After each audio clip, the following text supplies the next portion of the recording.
well, I did it in school obviously, but that's the main subject I did any good at in school, and decided to go to college after that to Crawford in Cork.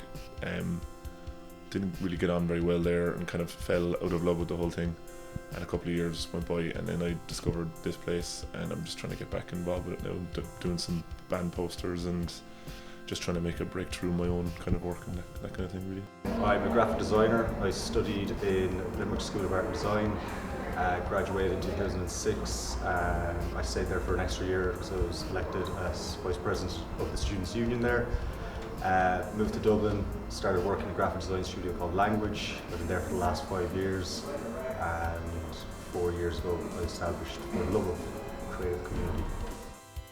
I guess like the first big thing I did was the album artwork for Fight Like Apes, and then I did all their single artwork, so that was really cool. And then I got to work with Gary Baseman, who's one of my heroes. He was over for Offset, and I got to do a photo shoot with him and help him out with some of his stuff, so it was really, really cool to hang out with him.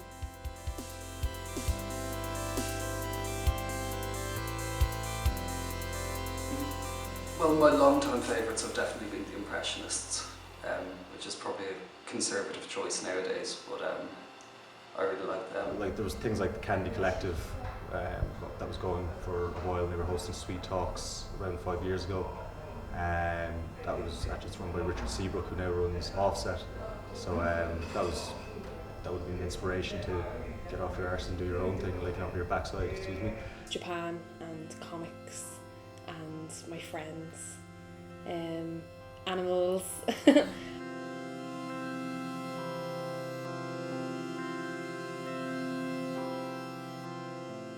Yeah, it's kind of an art collective, I suppose, in Harris Cross in Dublin, and there's 10 resident artists, and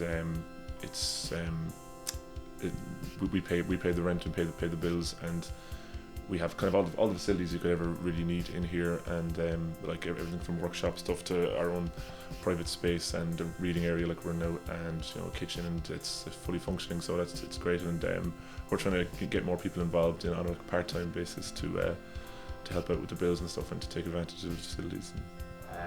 In a way, I just wanted somewhere that I could express my own work and my own thoughts, and I felt that other people might feel the same.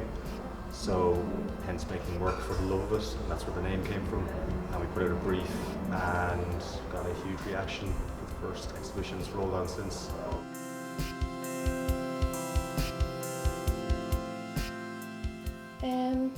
Yeah, I think there's some really, really great studio spaces available, and there seems to be a lot of exhibitions, and I think if you are doing anything creative in Dublin at the moment, it's very easy to have your work part of an exhibition or be part of like a group. And I think there's a lot more spaces actually in terms of the last 3 or 4 years with the recession and all that. Like, there's a lot more places becoming vacant, and I think people are open more to working with artists and just putting more life into their own places.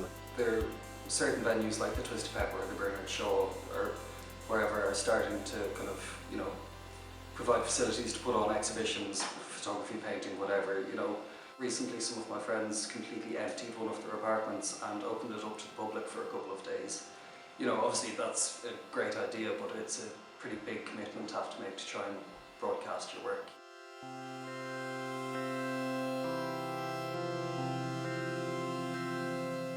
People have been really willing to give us a space because they want to be involved with this kind of progressive mentality. So there's definitely opportunity there. All I really wanted out of art was somewhere to work, and so I feel optimistic about it. I feel personally optimistic about what is ahead in the future. So I can only really speak for myself, but I feel pretty good about it.